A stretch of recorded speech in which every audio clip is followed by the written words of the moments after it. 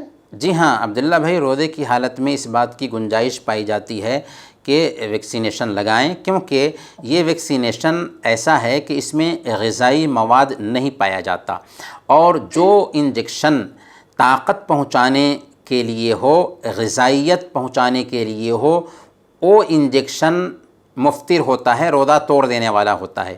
لیکن جس انجیکشن میں غذائیت نہ پائی جائے اس انجیکشن سے روزہ نہیں ٹوٹتا۔ جیسے نارمل انجیکشن، آپ کی طبیعت خراب ہے تو آپ ڈاکٹر کے پاس جاتے ہیں، آپ لے سکتے ہیں روزے کی حالت میں، بالکل وہی شکل اس انجیکشن کی بھی بنتی ہے، ویکسینیشن کی بھی بنتی ہے۔ لہذا روزے کی حالت میں اگر ہمارا ڈیٹ آتا ہے تو ہم بغیر کسی شک و شبہ کے جا کر انجیکشن لے سکتے ہیں انشاءاللہ۔ اچھا مولانا صاحب، ایک ہمارے پیارے نبی صلی اللہ علیہ وآلہ وسلم کی سوانح حیات کا ایک خوشگوار پہلو جس کے بارے میں ہم لوگ آج کل رمضان المبارک میں ذکر کر رہے ہیں، تو مولانا صفات عالم محمد زبیر صاحب ہمارے ساتھ موجود ہیں، تو اس پیارے سے اور سافٹ سے اور خوبصورت سے پہلو پہ مولانا صفات عالم محمد زبیر کیسے تھوڑا سا غور فرمائیں گے؟ جی ہاں عبداللہ بھائی، آج کل آئیڈیل کی بات لوگ بہت کرتے ہیں کہ ہمارا آئیڈیل فلاں ہے، ہمارا آئیڈیل فلاں ہے۔ اگر آپ کسی سے پوچھیں کہ تمہارا آئیڈیل کون ہے، وہ جواب دے گا کہ میرا باپ میرا آئیڈیل ہے، فلاں ہیرو میرا آئیڈیل ہے، فلاں شخص میرا آئیڈیل ہے، فلاں میرا آئیڈیل ہے۔ جبکہ ایک انسان کے لیے، میں مسلمان کی بات نہیں کہتا بلکہ ایک انسان کے لیے اگر کوئی آئیڈیل ہو سکتا ہے تو وہ محمد صلی اللہ علیہ وسلم ہے۔ ان کی زندگی ہر اعتبار سے آئیڈیل ہے۔ اللہ نے قرآن میں کہا لَقَدْ كَانَ لَكُمْ فِي رَسُولِ اللَّهِ أُسْوَةٌ حَسَنَةٌ، تمہارے لیے اللہ کے رسول صلی اللہ علیہ وسلم کی زندگی میں بہترین نمونہ ہے۔ یعنی زندگی کے ہر شعبہ میں اللہ کے نبی صلی اللہ علیہ وسلم کی زندگی ہمارے لیے آئیڈیل ہے۔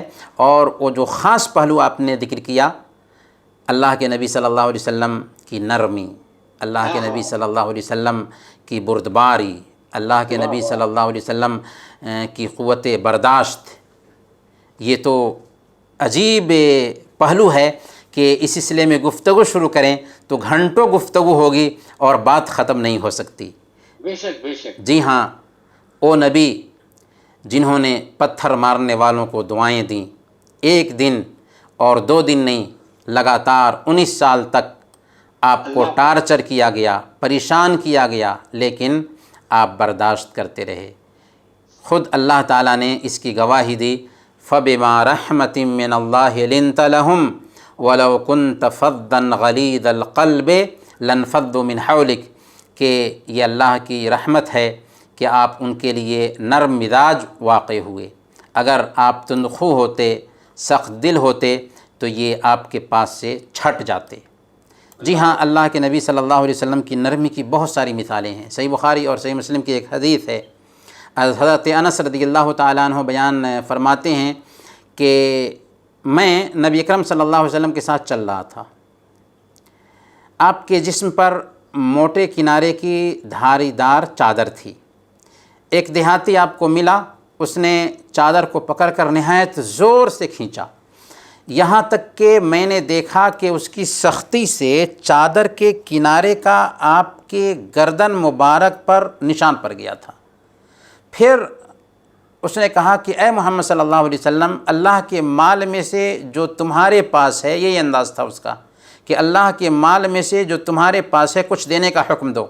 اللہ کے نبی صلی اللہ علیہ وسلم اس کی طرف متوجہ ہوتے ہیں اور مسکرا دیتے ہیں، پھر کہتے ہیں کہ اسے تحفہ اور عطیہ میں سے دیا جائے۔ ذرا غور کیجئے کہ آج ایک معمولی انسان کے ساتھ بھی کوئی اس انداز میں معاملہ کرے تو وہ آسمان سر پر اٹھا لے گا، لیکن ہمارے نبی رحمت للعالمین تھے۔ طائف کے واقعے کو یاد کیجئے عبداللہ بھائی، کہ جب آپ مکہ والوں سے مایوس ہو کر طائف گئے کہ وہاں کے لوگ اسلام قبول کر لیں گے، اس دین کو اپنا لیں گے تو کچھ سہارا ملے گا، لیکن وہاں کے اوباشوں نے آپ پر پتھر برسایا، لہولہان کر دیا۔ فرشتوں نے آ کر اجازت چاہی کہ اگر آپ حکم دیں تو ان کو 2 پہاڑوں کے بیچ پیس دیا جائے، لیکن قربان جائیے رحمت للعالمین پر کہ آپ کہتے ہیں کہ نہیں، ان کو ہلاک نہ کیا جائے، بلکہ ہمیں امید ہے کہ اللہ تعالیٰ ان کی نسل سے ایسے لوگوں کو پیدا کرے گا جو ایک اللہ کی عبادت کرنے والے ہوں گے اور اللہ کے ساتھ کسی کو شریک نہیں ٹھہرائیں گے۔ اور ہوا بھی ایسا ہی۔ 9 ہجری میں وہی عبد یالیل جس نے اوباشوں کو آپ کے پیچھے لگایا تھا، اپنی سرکردگی میں ایک وفد لے کر آتا ہے اللہ کے نبی صلی اللہ علیہ وسلم کے ساتھ، اور طائف والے اسلام قبول کر لیتے ہیں۔ سبحان اللہ، جی ہاں، سبحان اللہ۔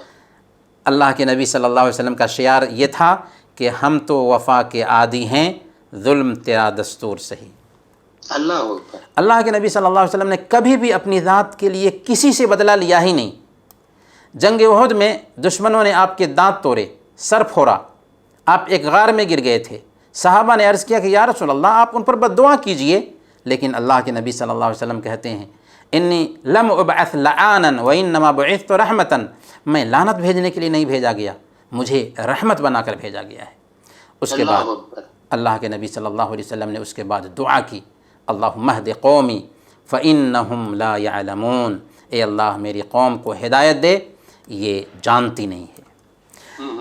عبداللہ بھائی، ایک واقعہ مجھے یاد آ رہا ہے، ایک واقعہ یہ ایک یہودی عالم کا واقعہ ہے۔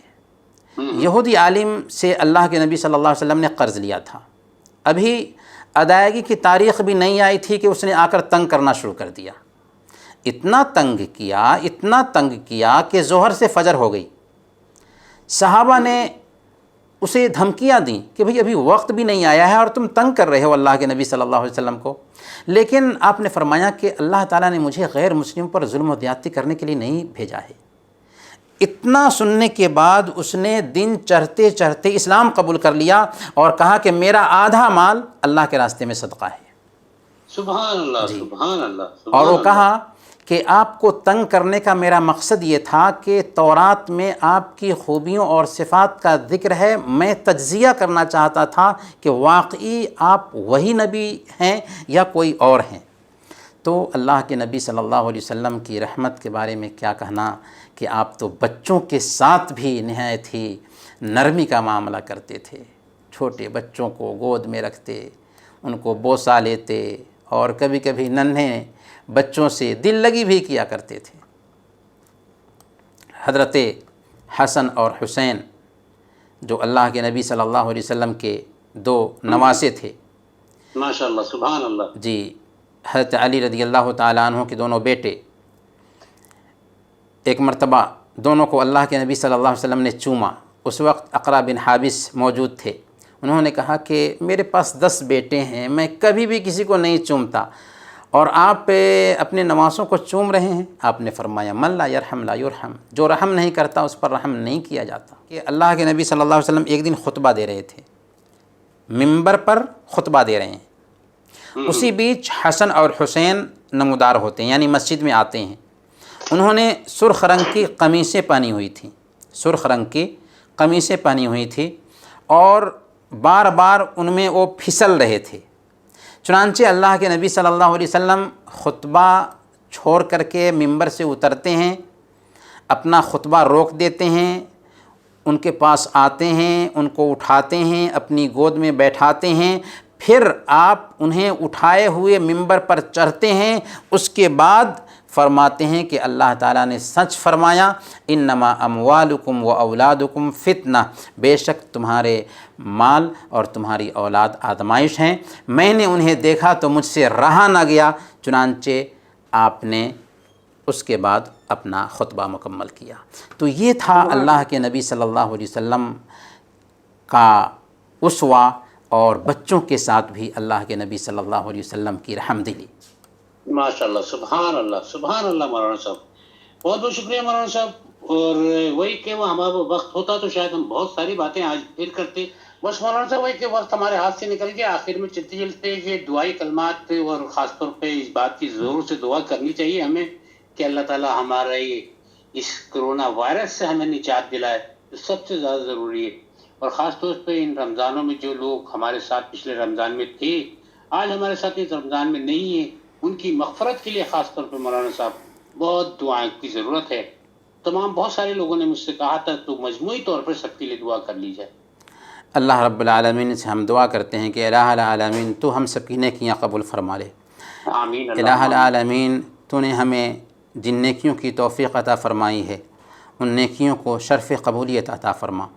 الہ العالمین اس رمضان میں جو بھائی یا جو بہن بیمار ہیں اگرچہ ان کی بیماری مایوس کن کیوں نہ ہو، الہ العالمین جو بھائی یا بہن کرونا وائرس کے شکار ہیں، الہ العالمین تو اپنے غیب سے انہیں شفائے عاجلہ کاملہ نصیب فرما. الہ العالمین جو بھائی یا بہن کسی بھی طریقے سے پریشان ہیں، الہ العالمین ان کی پریشانی دور فرما دے. الہ العالمین جو بھائی بے روزگار ہیں انہیں حلال روزی عطا فرما.